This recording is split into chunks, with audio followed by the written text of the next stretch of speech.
First వచ్చేసి మా హారిక తోటి ఏంటి అని అంటే నేను నిన్న నుంచి ప్రిపేర్ అవుతున్నా అనమాట.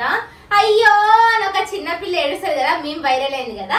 ఇప్పుడు మా హారిక అట్లా అయ్యో అనాలి. అయ్యో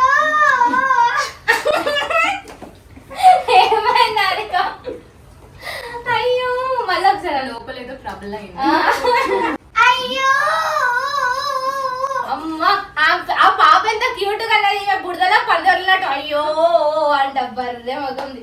మా సోనకర్ ఏం చేయాలంటే అన్న పాతయే అపాతి తేనా అన్న పాతయే అపాతి ఏ ఏ ఆ అపాతియా